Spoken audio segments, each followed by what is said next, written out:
नमस्कार. महाराष्ट्रातल्या तमाम भावी अधिकाऱ्यांचं रिलायबलच्या या ऑनलाईन एज्युकेशनल लर्निंग प्लॅटफॉर्मवरती खूप खूप स्वागत आहे.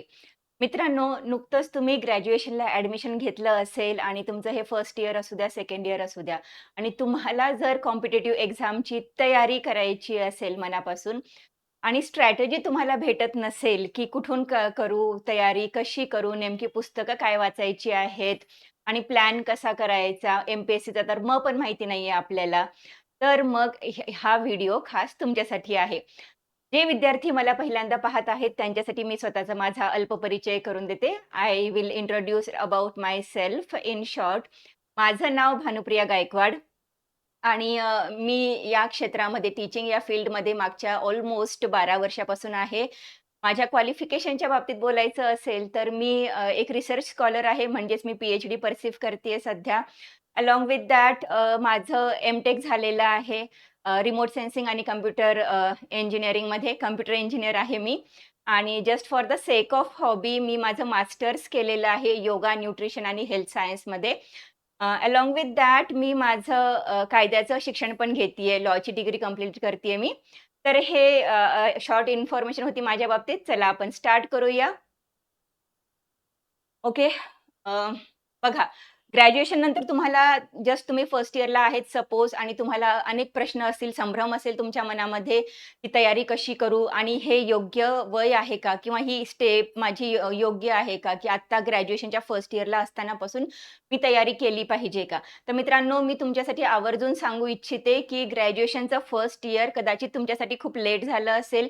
त्याच्याही आधी काही विद्यार्थी असे आहेत, की जे 11वी-12वी म्हणजे आफ्टर 10th ओन्ली ते तिथून सुद्धा तयारी करणारे काही विद्यार्थी असे आहेत. तर त्याच्यामुळे तुम्ही 2 वर्ष लेट झाले म्हणावे लागेल आणि तुमच्यासाठी हा व्हिडिओ किती महत्त्वाचा आहे, हे तुम्ही समजू शकाल. तर बघूया आता स्ट्रॅटेजी कशी असली पाहिजे, प्लॅन नेमका तुम्ही काय केला पाहिजे, बुक्स कोणते रेफर केले पाहिजे, सिलॅबस तुम्हाला कुठून भेटणार आहे, ही सर्व माहिती आपल्या या एकाच व्हिडिओमधून तुम्हाला मिळणार आहे. तर फर्स्ट ऑफ ऑल मी सांगू तुम्हाला इच्छिते, की आजचा व्हिडिओ जो आहे आपल्या कंबाईन्स एम-पी-एस-सी कंबाईन्सच्या ज्या एक्झाम असतात, ग्रुप बी लेव्हलच्या ज्या एक्झाम असतात, त्याच्यासाठी आपण हा व्हिडिओ बनवतो आहे स्पेसिफिकली. तर कंबाईन्ड ग्रुप बी जर कन्सिडर केलं सपोज आपण एम-पी-एस-सीच्या ज्या एक्झाम होतात, त्याच्यामध्ये मग पोस्ट कोणत्या-कोणत्या असतात बाबा? तर आता त्याच्या पण आधी मला तुम्हाला हे सांगायचंय, की एम-पी-एस-सीची जी ऑफिशियल वेबसाईट आहे, तुम्ही ते Google जे सर्च इंजिन आहे त्याच्यावरती सर्च करू शकता आणि तिथे जाऊन तुम्हाला बऱ्याच गोष्टींची माहिती होणार आहे. जसं की प्रिव्हियस इयर क्वेशन पेपर्स जे असतात, ज्या एक्झाम तुम्ही टार्गेट करताय, त्याचे प्रिव्हियस इयर क्वेशन्स तुम्हाला तिथे मिळतील. Syllabus according to your post तुम्हाला तिथे भेटणार आहे आणि इतरही ज्या नोटिफिकेशन्स येतात, जाहिराती येतात, त्या तुम्ही तिथून इन्फॉर्मेशन घेऊ शकता. तर हे एम-पी-एस-सीचं जे ऑफिशियल वेबसाईट आहे, ते तुम्ही वारंवार फॉलो करत राहा. Okay, now coming to our PPT, की पदे नेमकी कोणती-कोणती आहेत, पोस्ट नेमक्या कोणत्या-कोणत्या आहेत बघा. पहिली आहे पी-एस-आय, त्याच्यानंतर आहे एस-टी-आय, ए-एस-ओ, क्लर्क आहे आणि टॅक्स असिस्टंट आहे. या 4 प्रकारची पदे कंबाईन्सच्या लेव्हलवरती, ग्रुप बी च्या लेव्हलवरती भरली जातात बघा. त्याच्यानंतर या एक्झाम्सच्या मग कोणते-कोणते टप्पे आहेत, ज्या पायऱ्या आहेत, त्या आपण पार करून आपण पोस्ट मिळवू शकतो. तर फर्स्ट ऑफ ऑल बघा जी आहे ती प्रिलिम्स एक्झाम आहे, पूर्वपरीक्षा ज्याला म्हणतो आपण. तर ही पूर्वपरीक्षा तुम्हाला द्यावी लागेल. एक थ्रेशोल्ड असतो त्याचा कट ऑफ असतो तो क्रॅक केल्याच्या नंतर तुम्ही याच्या मेन्स लेव्हलवरती अपीअर होता. तर मी महत्त्वाच्या 3 पातळ्या सांगितल्या, की प्रिलिम्स आहे, मेन्स आहे आणि त्याच्यानंतर मग पी-एस-आयसाठी. आता हे व्हॅरी होतं अकॉर्डिंग टू द पोस्ट. कसं व्हॅरी होतं मी सांगते तुम्हाला. जर तुम्ही कन्सिडर केलं एस-टी-आय ही जी एक्झाम तुम्ही कन्सिडर केली, तर याच्या फक्त 2च स्टेप थ्रू तुम्हाला जावं लागतं.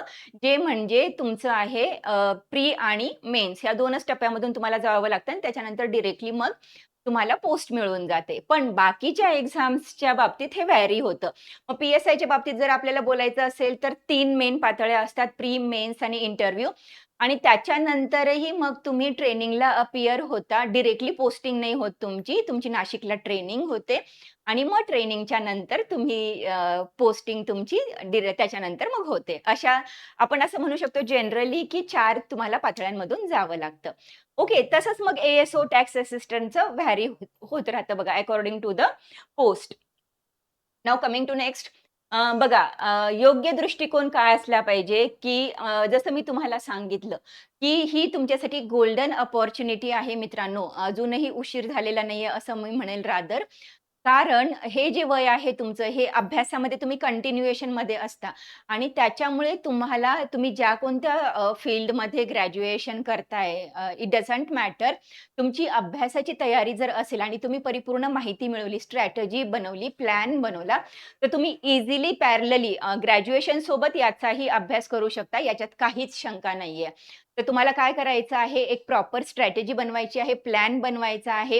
सिलॅबस सगळ्यात आधी डाउनलोड करायचा आहे. माहिती जाणून घ्यायची आहे, की सिलॅबस वाचून, की सब्जेक्ट्स कोणते-कोणते आहेत आणि मग सब्जेक्ट्स कोणते-कोणते आहेत हे कळल्याच्या नंतर मग तुम्हाला हळू की बुक्स कोणते वाचायचे, स्ट्रॅटेजी काय बनवायची, प्लॅन काय बनवायचं, ही माहिती जाणून घ्यायची आहे. ओके. तर जसं मी तुम्हाला सांगितलं, की ही जी एक्झाम आहे कंबाईन ग्रुप बीची मॅक्सिमम विद्यार्थी ह्या पोस्टसाठी अपिअर करतात बघा ग्रुप बीसाठी. कारण राज्यसेवा जी एक्झाम आहे डिस्क्रिप्टिव्ह झालेली आहे आता. एम-पी-एस-सीचीच एक्झाम आहे ती पण ग्रेड ए साठीची एक्झाम आहे ती. ही आपण ग्रेड बी साठीच्या एक्झामसाठी बोलतोय. तर जर आपण राज्यसेवा थोडी कठीण आहे कंपॅरेटिव्हली ग्रुप बी. तर नवीन जे विद्यार्थी अपिअर होतात ते जनरली या ग्रुप बीच्या एक्झाम्सपासून सुरुवात करतात. त्याच्यामुळे एक्झाम देणाऱ्यांची संख्या खूप जास्त आहे, कॉम्पिटिशन खूप जास्त आहे. त्याच्यामुळे जर का तुम्ही ग्रॅज्युएशनच्या फर्स्ट इयरपासूनच तयारीला लागले, तर तुमचं मॅक्सिमम रिव्हिजन, मॅक्सिमम प्रॅक्टिस कारण ही एक्झाम जी आहे एम-पी-एस-सीची ही इट डिमांड्स रिव्हिजन. रिव्हिजनच देणं गरजेचं आहे याला. प्रॅक्टिस जास्त होणं गरजेचं आहे. त्याच्यामुळे वारंवार जेवढी तुमची प्रॅक्टिस होईल, जेवढे तुम्ही जास्त वेळ द्याल याला, तर ती तुमची एक्झाम क्रॅक करण्याची जी ही आहे, चान्सेस आहेत ते वाढतात, असं म्हणता येईल. त्याच्यामुळे की कॉम्पिटिशन जास्त आहे, ही महत्त्वाची गोष्ट कन्सिडर करा आणि आत्तापासूनच तयारीला लागलं पाहिजे, हे जाणून घ्या.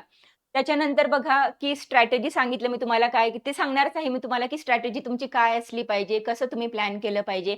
त्याच्यानंतर स्मार्ट स्टडी तुम्हाला करायचा आहे. आता स्मार्ट स्टडी म्हणजे काय नेमकं? बघा, स्मार्ट स्टडी कशाला म्हणतो आपण, की अभ्यास करतोय आपण, पण अभ्यास करायचा आहे म्हणजे आपली ही काही ग्रॅज्युएशनची एक्झाम नाहीये. आपल्याला फक्त पुस्तकं पाठ करून जमणार आहे का? तर अजिबात नाही. पुस्तकं पाठ करण्यासोबतच अजून असे काही आपली स्वतःचे अशा काही ट्रिक्स असल्या पाहिजेत किंवा आपलं स्वतःचं असं काही suppose for example mobile use करतो आपण सगळे. तर मोबाईल यूज करतो, तर तो मोबाईल अननेसेसरी गोष्टीसाठी वापरण्यापेक्षा त्याला आपल्या चांगल्या गोष्टीसाठी कसं वापरता येईल हे बघणं. फॉर एक्झाम्पल सपोज ChatGPT सगळेच यूज करतात आता. Gemini सगळेच यूज करतात फॉर दॅट मॅटर. तर तुम्ही ChatGPTचा यूज कसा स्मार्टली करू शकता, की जो तुम्ही टॉपिक वाचलेला आहे, त्या टॉपिक बाबतीत त्याला असं सांगू शकता, की मला ह्या टॉपिकबद्दल एम-पी-एस-सी ग्रुप बी लेव्हलचे एक्झाम्स तू क्वेशन्स, एम-सी-क्यूज तू काढून दे. तो इझिली तुम्हाला एन नंबर ऑफ क्वेशन्स देणार आहे. कारण आपण जसा प्रॉम्प्ट टाकणार आहे, तो तसा आपल्याला आउटपुट देणारच आहे. ओके. तर असाच एक मी तुम्हाला वे सांगितला, की स्मार्ट स्टडी तुम्ही कसं करू शकता. त्याच्याच बरोबर तुम्ही तुमच्या स्वतःच्या नोट्स काढू शकता. वारंवार पुस्तकं वाचण्यापेक्षा आणि तेवढी थिअरी वाचण्यापेक्षा तुम्ही स्वतःचे शॉर्ट नोट्स काढू शकता, बुलेट पॉइंट्स काढू शकता, इम्पोर्टंट फॅक्ट्स काढू शकता. आणि ते पाठ होण्यासाठी स्टिक करू शकता कुठेतरी. जेणेकरून स्टिकी नोट्स अवेलेबल असतात आपल्याकडे, ते स्टिक करू शकता तुम्ही आणि ते जेणेकरून वारंवार जेव्हा आपल्या डोळ्यासमोर राहील, तेव्हा ते आपल्याला पाठही होईल. लक्षात येतंय? त्याच्यानंतर बघा, की रेग्युलर प्रॅक्टिस आवश्यक आहे. ऑब्व्हियसली कारण सब्जेक्ट्स पुढे तुम्हाला मी सांगणारच आहे, की काय-काय आहे. त्याच्यामध्ये जे सब्जेक्ट्स आपण बघणार आहेत, त्याच्यामधला सगळ्यात इम्पोर्टंट सब्जेक्ट म्हणजे मॅथ्स आणि सी-सॅट आहे बघा. तर मॅथ्स आणि सी-सॅट हे जे सब्जेक्ट्स आहेत, याला डेली प्रॅक्टिस करणं एक्सपेक्टेड आहे. कारण मग प्रॅक्टिस नसेल, तर आपली स्पीड तेवढी इम्प्रूव्ह होणार नाही. कारण 1च तासाची आपली ही एक्झाम आहे 60 मिनिटाची. आणि याच्यामध्ये 60 मिनिटाच्या एक्झाममध्ये आपल्याला 100 क्वेशन्स अटेम्प्ट करायचे आहेत. म्हणजे हार्डली 33 सेकंड्स तुम्हाला एका क्वेशनसाठी मिळणार आहेत. आणि मॅथ्सचे 20 क्वेशन्स असतात. तर मॅथ्सचे 20 क्वेशन्स जर तुम्हाला एका सॉरी 33 सेकंड्समध्ये अटेम्प्ट करायचा असेल तुम्हाला तो क्वेशन, तर तुम्ही इमॅजिन करा तुम्हाला स्पीड किती पाहिजे आणि तुमची आधी प्रॅक्टिस किती असली पाहिजे. तर तेच मी सांगण्याचा प्रयत्न करते, की तुमचे असे काही सब्जेक्ट्स असतात मॅथ्स एकटाच नाहीये, तर मॅथ्स सीसॅट सोबत तुम्हाला करंट अफेअर्स पण हा एक सब्जेक्ट आहे. आता करंट अफेअर्समध्ये तुम्हाला वारंवार रिव्हिजन देणं, प्रॅक्टिस करणं हे गरजेचंच आहे. कारण ते तुम्ही कधी पहिले ऐकलेले नसतं आणि ते ऐकून मग फॅक्ट्स लक्षात ठेवणं हे थोडंसं जड जातं. तर वारंवार प्रॅक्टिस केल्याने काय होतं, की ह्या गोष्टी आपल्याला मग अप होऊन जातात. इझिली लक्षात राहतात शेवटपर्यंत. तर काही सब्जेक्ट्स तुम्हाला असे आयडेंटिफाय करावे लागतील, अॅनलाईज करावे लागतील, जे की स्टॅटिक कोणते आहेत, डायनॅमिक कोणते आहेत, फॉर एक्झाम्पल करंट अफेअर्स आहे, तर यांची तुम्हाला प्रॅक्टिस वारंवार करावीच लागेल. मॅथ्स सीसॅट आहेच त्याच्यासोबत. ओके. जाऊया नेक्स्ट. बघा आता अभ्यासाचा बेस कुठून कसा चालू करायचा, की फाउंडेशन काय असलं पाहिजे? असं म्हणतात ना, की ज्या बिल्डिंगचा, ज्या इमारतीचा पाया पक्का असतो, त्याची मग इमारतही स्ट्राँग होते. तर मग आपल्यालाही यश मिळवायचं असेल, तर आपल्यालाही काय करावं लागेल? आपला बेस, फाउंडेशन अभ्यासाचा तो स्ट्राँगच ठेवावा लागेल. मग स्ट्राँग अभ्यासाचं फाउंडेशन ठेवायचं असेल, तर तसं प्लॅनिंगही स्ट्राँग करावं लागेल आणि स्टार्टिंगपासून, बेसिकपासून डीप लेव्हलवरती सगळ्या गोष्टी जाणून घ्यावं लागेल. आता स्टेप बाय स्टेप बघूया, की नेमकं आपल्याला काय करायचं आहे. तर जसं मी तुम्हाला सांगितलं पहिले तर तुम्ही एक्झाम समजून घ्या काय आहे. जसं मी तुम्हाला सांगितलं, की तुमची 1 तासाची एक्झाम आहे बघा. काय आहे तुमची 1 तासाची एक्झाम आहे तुमची. एकच मिनिटं मी पेन निवडते. ओके. तर ही तुमची एक्झाम आहे बघा. किती तासाची एक्झाम आहे? मी म्हटलं तुम्हाला 1 तासाची एक्झाम आहे बघा. तर 1 तासाची एक्झाम आहे आपली. तर 1 तासाची एक्झाम म्हणजे तुमची 60 मिनिटांची एक्झाम आहे बघा. ओके. ही तुम्हाला पहिली गोष्ट कळली. 60 मिनिटामध्ये किती क्वेशन्स अटेम्प्ट करायचे? तर तुम्हाला 100 क्वेशन्स अटेम्प्ट करायचे आहेत तुम्हाला आणि हे 100 क्वेशन्स वेगवेगळ्या सब्जेक्ट्सवरती विचारले जातात. मग हे सब्जेक्ट्स कोणते-कोणते आहेत ते आपण जाणून घेणार आहोत पुढे. तर त्याच्या आधी ते सब्जेक्ट्सची इन्फॉर्मेशन तुम्हाला कुठून भेटणार आहे किंवा तुम्हाला सोर्सेस कोणते नेमके यूज करायचे आहेत ॲज अ रेफरन्स बुक्स आणि हे आपले स्टॅट जे म्हणते बेसिक जे बुक्स आहेत ते. तर जे बुक्स आहेत आपल्याला बघा, तर महाराष्ट्र स्टेट बोर्डचे जे बुक्स आहेत, ते तुम्हाला आधी रेफर करायचे आहेत. पहिली पायरी तुमची इथून चालू होणार आहे. रँडमली काहीच वाचत बसायचं नाहीये. तुम्ही पहिली गोष्ट सिलॅबस बघितलेला आहे. सिलॅबस बघितल्याच्या नंतर दुसरी गोष्ट तुम्हाला काय करायचं, की बुक्सची इन्फॉर्मेशन गॅदर करायची. मी अजूनही नाही सांगितलं, की इथून तुम्हाला अभ्यासाला स्टार्ट करायचंय. तुम्हाला बुक्सची इन्फॉर्मेशन गॅदर करायची. कोणते-कोणते बुक्स लागतायत, सब्जेक्टनुसार तुम्हाला बुक्स सांगते मी. बघा सब्जेक्ट्स कोणते-कोणते आहेत. तुम्हाला हिस्ट्री आहे. एक 1ली ते 10वी पर्यंतचं नाही 1ली ते 10वी नाही म्हणू शकत आपण. 5वी ते 10वी पर्यंतचं आपलं हिस्ट्री असं म्हणू शकतो आपण. आणि त्याच्यामध्ये पण मग स्पेसिफिक बुक्स आपल्याला वाचायचे आहेत. रिडंडंट डेटा किंवा अननेसेसरी इर्रेलेव्हंट डेटा आपल्याला वाचायचा नाहीये. तर 5वी चे 10वी चे जे पुस्तकं आहेत, या सगळ्याच सब्जेक्टसाठी असं म्हणेल मी. हिस्ट्री आहे, जिओग्राफी आहे, पॉलिटी आहे, इकॉनॉमी आहे, मॅथ्स आहे, रिझनिंग आहे, मराठी, इंग्लिश, सामान्य विज्ञान. आता मराठी, इंग्लिश आपण सध्या इथे स्किप करतोय बघा. हे तुम्हाला हे बाजूला ठेवायचं आहे. फक्त एवढे बाकीचे जे सब्जेक्ट्स आहेत, ते तुम्हाला कन्सिडर करायचे आहेत. हे सगळे सब्जेक्ट्स आपल्याला काय करायचं आहे, या सगळ्या सब्जेक्ट्सचा अभ्यास करायचा आहे. पण मग कुठून? तर मी तुम्हाला सांगितलं, की महाराष्ट्र स्टेट बोर्डचे जे बुक्स आहेत आपले म्हणजे 5वी ते 10वी पर्यंतचे जे आपले बुक्स आहेत, ते तुम्ही वाचू शकता आणि ते आपल्याला रँडमली नाही वाचायचे. सिलॅबस समोर ठेवायचा आहे. आपल्या सिलॅबसमध्ये जे जे आपल्या त्या पुस्तकांमध्ये आपल्याला दिसतायत, हे आपल्याला बघायचं आहे आधी आणि मग ते पुस्तकं वाचायची आहेत. त्याच्यानंतर बघा एन-सी-आर-टीचे पण बुक्स वाचू शकता तुम्ही. एन-सी-आर-टीचे जे बुक्स आहे, आता ते असं म्हटलं जातं, की कोणाला लँग्वेज समजत नाही, त्याची टफ वाटते लँग्वेज किंवा जे इंग्लिश मीडियमचे स्टुडंट्स असतील आणि त्यांनाही कॉम्पिटिटिव्ह एक्झामचा अभ्यास करायचा असेल, पण त्यांना स्टेट बोर्डची पुस्तकं मराठीमध्ये असतात, ते नाही समजत. मग ते काय करू शकतात, दे हॅव धिस ऑप्शन की NCERT books, they can go for NCERT books. Yes. NCERT बुक्समध्ये पण तीच इन्फॉर्मेशन आहे, जी महाराष्ट्र स्टेट बोर्ड बुक्सच्या याच्यामध्ये दिलेली आहे. द डिफरन्स इज ओन्ली की तुम्हाला एन-सी-आर-टीमध्ये जी इन्फॉर्मेशन भेटणार आहे, ती इंग्लिशमध्ये असणार आहे. That's it.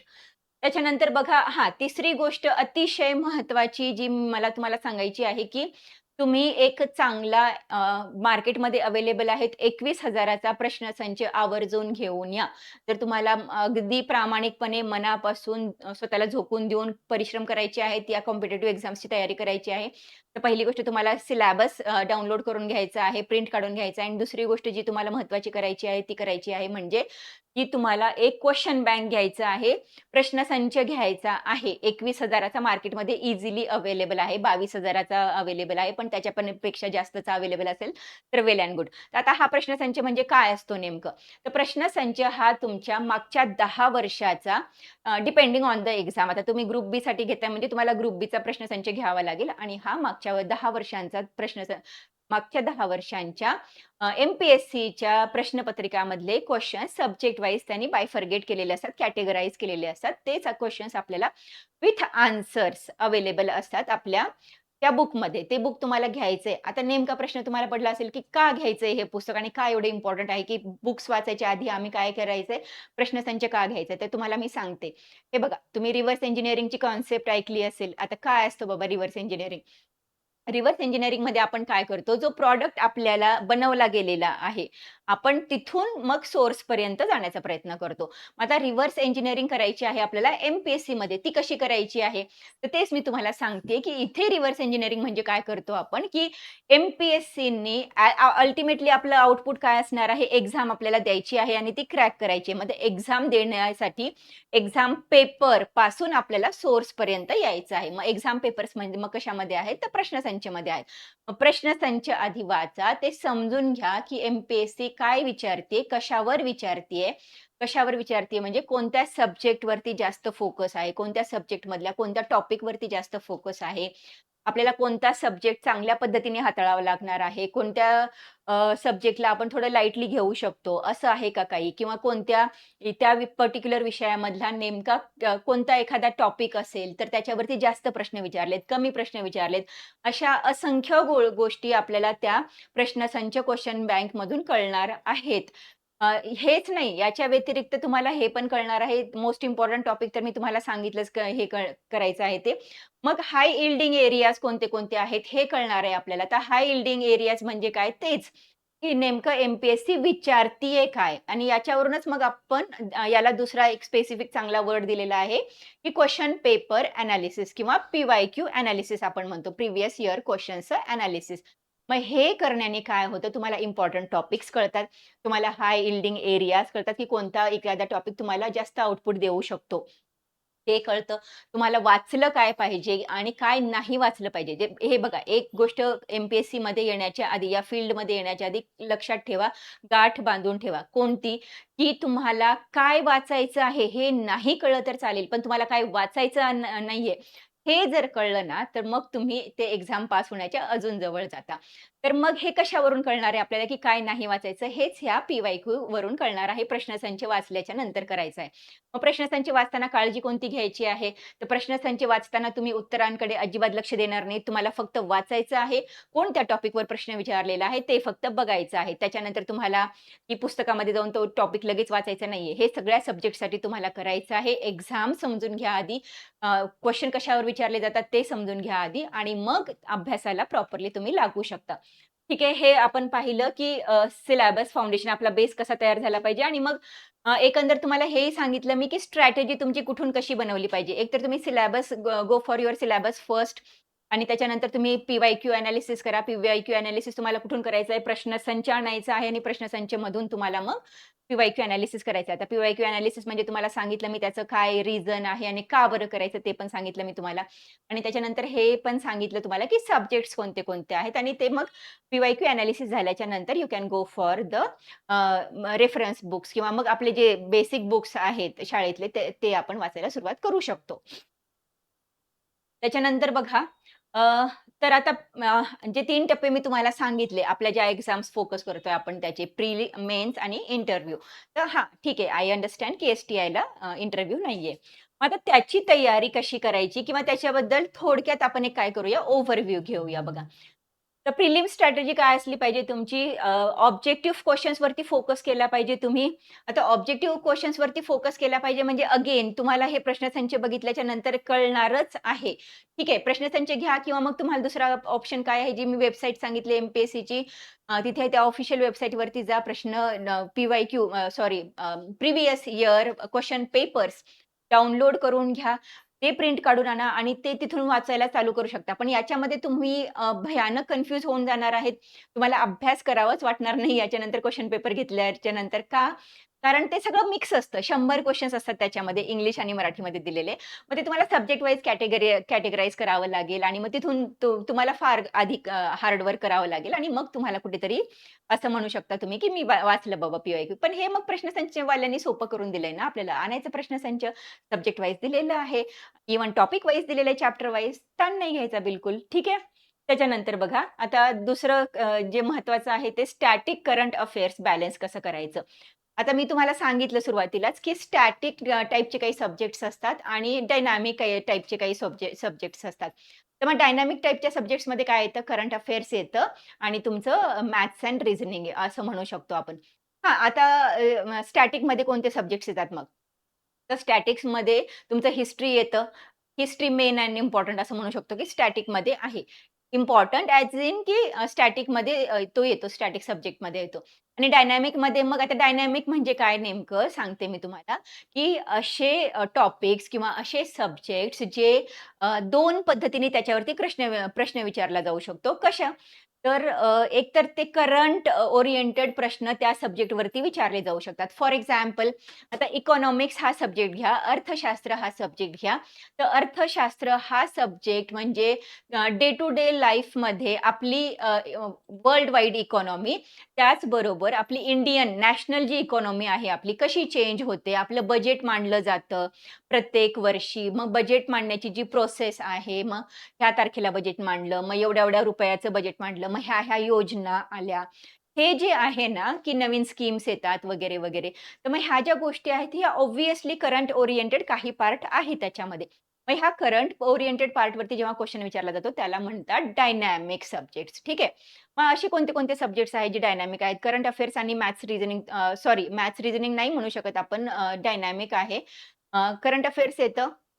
त्याच्यानंतर तुमचं इकॉनॉमिक्स येतं. पॉलिटीचा बराचसा भाग डायनॅमिक आहे, तो विचारला जाऊ शकतो. जिओग्राफीचा पण इव्हन एन्व्हायर्नमेंटमध्ये चेंजेस होत असतात. जिओग्राफिकल काही चेंजेस झाले, तर त्याच्यावरती करंट ओरिएंटेड क्वेशन्स विचारले जातात. मग हे पण कसे झाले? डायनॅमिक सब्जेक्ट झाले. ओके. तर बघा त्याच्यानंतर स्टॅटिक आणि करंट अफेअर्सचा तुम्हाला हा बॅलन्स का करायचा असं सांगितलं, की काही-काही मुलांचं असं होतं, की त्यांना हिस्ट्री खूप आवडतं. मग ते हिस्ट्रीच वाचत राहतात, हिस्ट्रीच वाचत राहतात. असं आपल्याला करायचंय का? नाही. आपल्याला सगळ्या सब्जेक्ट्सला इक्वल न्याय द्यायचा आहे. म्हणून मग इथं मेन्शन केलंय आपण, की बॅलन्स ठेवायचा आहे तुम्हाला. एक ते एकच तुम्हाला वाचत बसायचं नाहीये आणि बॅलन्स सगळ्या सब्जेक्ट्सला इक्वली तुम्हाला न्याय द्यायचा आहे. आता आय अग्री, की एखादा सब्जेक्ट नॅचरल आहे, कोणाला हार्ड वाटणं. पण हार्ड आहे म्हणून मी त्याच्याकडे बघणारच नाही, असं अजिबात नाही करायचं. त्यालाही तेवढाच इक्वली न्याय द्यायचं. अ, कारण मग आपल्याला 100 मार्काचा क्वेशन पेपर अटेम्प्ट करायचा आहे आणि आपण असं सांगू शकत नाही, की यावेळेसच्या एक्झाममध्ये कोणता नेमका सब्जेक्ट हार्ड विचारला जाईल, कोणता सोपा विचारला जाईल. तर आपण एक ऑन एन एव्हरेज आपली स्ट्रॅटेजी अशी असली पाहिजे, की एका सब्जेक्टचे सपोज 15 क्वेशन्स विचारले जातात, तर ऑन एन एव्हरेज आपले 6 टू 7 जो हार्ड वाटतोय सब्जेक्ट जो हार्ड सब्जेक्ट वाटतो त्याचे 6 टू 7 क्वेशन्स आपले कशाही पद्धतीने अटेम्प्ट झालेच पाहिजेत. त्याच्यापेक्षा जास्त तुम्हाला टार्गेट ठेवायचं असेल तुम्ही ठेवू शकता. पण मी एक ऑन एन एव्हरेज सांगतेय. तर हा बॅलन्स आपल्याला ठेवायचा आहे. त्याच्यानंतर पी-वाय-क्यू सोडवा. आता मी तुम्हाला सांगितलंच, की पी-वाय-क्यू का इम्पोर्टंट आहेत. आपल्याला एवढा आउटपुट देणारा तो एरिया आहे पी-वाय-क्यू. आपण एक्झामला जाणून घेऊ शकतो त्याच्यावरून. एक्झामला जाणून घेऊ शकतो म्हणजे त्याच्यातून बऱ्याचशा गोष्टी कळतात आपल्याला. मी ऑलरेडी तुम्हाला सांगितलेलं आहे. ते तर सोडवणं गरजेचंच आहे. आणि हे किती वेळ सोडवणं गरजेचं आहे मी तुम्हाला सांगते. एकतर तुम्ही अभ्यासाला सुरुवात करताय, तेव्हा तुम्ही पी-वाय-क्यू बघणं गरजेचं आहे. त्याच्यानंतर जेव्हा तुम्ही एखादा टॉपिक वाचता, हे झालं तुमचं एनालिसिस. त्याच्यानंतर मग तुम्ही पुस्तकांना घेता. मग पुस्तकांना घेतल्याच्या नंतर तुम्ही एखादा टॉपिक करताय त्याच्यातला. मग तो टॉपिक केला की लगेचच तो टॉपिक पी-वाय-क्यू मधून सोडवून बघायचा. याला म्हणायचं सोडवणं पी-वाय-क्यू. पी-वाय-क्यू सुरुवातीला पण घेतले आपण, ते होतं एनालिसिस. त्याच्यानंतर आपण तो पर्टिक्युलर सब्जेक्ट हातात घेतला, बुक्स हातात घेतलं आणि त्याच्यानंतर पण आपण जे करतोय तो पी-वाय-क्यू सोडवतो ॲक्चुअली आपण. आलं लक्षात?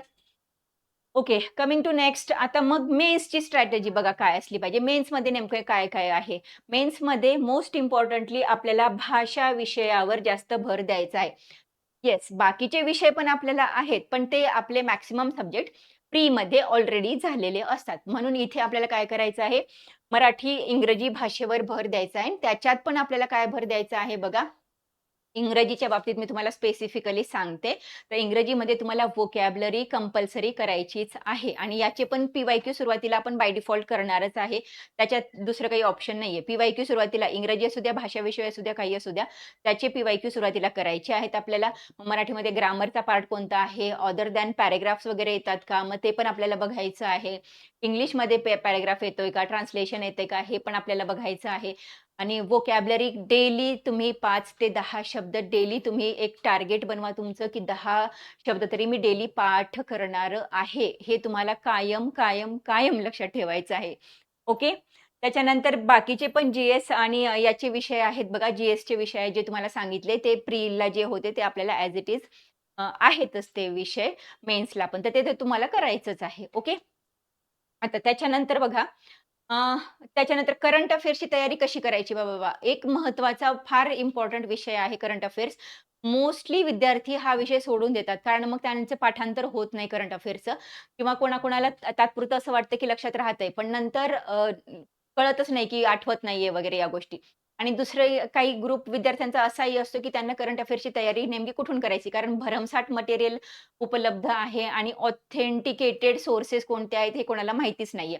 तर तुम्ही एक गोष्ट लक्षात ठेवा, की ज्या ऑथेंटिकेटेड साइट्स आहेत त्याच तुम्हाला फॉलो करायच्या आहेत.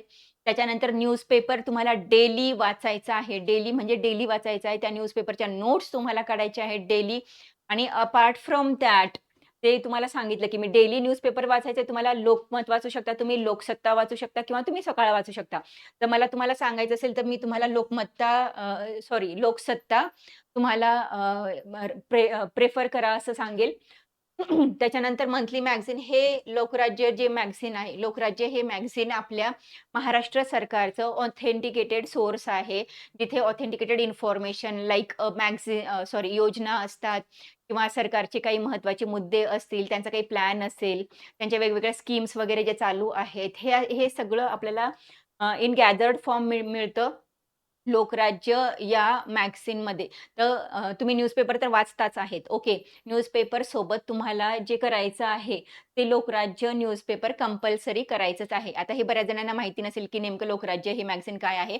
तर तुम्ही लायब्ररी वगैरे जॉइन केली असेल, रीडिंग जॉइन केली असेल, तर तिथे तुम्हाला अवेलेबल होऊन जातं. त्याच्यानंतर शॉर्ट नोट्स तयार करा. हां, हा मुद्दा फार महत्त्वाचा आहे. मी जसं सांगितलं, की करंट अफेअर्स जेव्हा आपण करतो, त्यावेळेस काय होतं बघा, की आपण सुरुवातीला तर वाटतं आपल्याला सगळं लक्षात राहतंय, पण नंतर-नंतर आपल्याला काहीच कळत नाही आणि त्याच्यानंतर पण जेव्हा आपण भरमसाठ इन्फॉर्मेशन असते. भरमसाठ इन्फॉर्मेशन आपण वारंवार रिव्हिजन करताना तेवढा वेळ आपला वाया जातो. तर हे आपल्याला अव्हॉइड करायचं आहे. का? कारण जेव्हा वारंवार आपल्याला रिव्हिजन करायची आहे, आपल्याला वेळ कमी लागला पाहिजे. तर याच्यासाठी काय करता येईल मग? तर तुम्ही शॉर्ट नोट्स काढा. जो काही मुद्दा असेल, तर आता मग शॉर्ट नोट्स कशा काढायच्या? तर याच्यासाठीच मी तुम्हाला सांगितलं, की पी-वाय-क्यू वाचा. पी-वाय-क्यूवरून आपल्याला हे कळेल, की करंटमधल्या सुद्धा कोणत्या महत्त्वाच्या टॉपिकवरती प्रश्न विचारला जातो आणि काय विचारलं जातं. फॅक्ट्स विचारले जातात. मग स्कीम्स असेल तर स्कीम्सचं वर्ष वगैरे महत्त्वाचं विचारलं जातं. मग ह्या सगळ्या जे मुद्दे आहेत ना, हे तुम्हाला पी-वाय-क्यू वाचून कळेल. मग पी-वाय-क्यू वाचल्याच्या नंतर मग जेव्हा तुम्ही न्यूजपेपर वगैरे वाचता, तर न्यूजपेपरमधला मग हां, ठीक आहे, ही फॅक्ट आहे, हा महत्त्वाचा मुद्दा आहे, असं तुम्ही लिहून घेता. त्याच्यानंतर योजनेचं नाव, त्याचं इयर कधी होतं, स्टार्ट ऑफ इयर त्याचं, मग खर्च किती आला योजनेवरती, सुरुवात कोणी केली योजनेची. हे सगळे मुद्दे जे महत्त्वाचे असतात तुम्ही लिहू शकता ते आणि हे लिहिले गेले पाहिजे. त्याला शॉर्ट नोट म्हणतात आणि मग हे मुद्दे जेव्हा तुम्ही एकदा वाचलं, त्याच्यानंतर जेव्हा तुम्ही सेकंड, थर्ड रीडिंग देताय किंवा वारंवार जेव्हा रिव्हिजन देताय, त्यावेळेस तुम्हाला हे महत्त्वाचं उपयोगाला येईल, की जे फक्त 1-2 वेळेस नजरेखालून घालायचं झालं तुमचं रिव्हिजन झालं एवढं ईझी आहे. त्याच्यासाठी शॉर्ट नोट खूप महत्त्वाचे आहेत. त्याच्यानंतर हां, हे तुम्हाला शॉर्ट नोट केलं, की मग त्याला रिव्हिजनला वेळ काही जास्त लागणार नाही. तुम्ही असं चालता-चालता पण तुम्ही वाचून घेऊ शकता ह्या गोष्टी.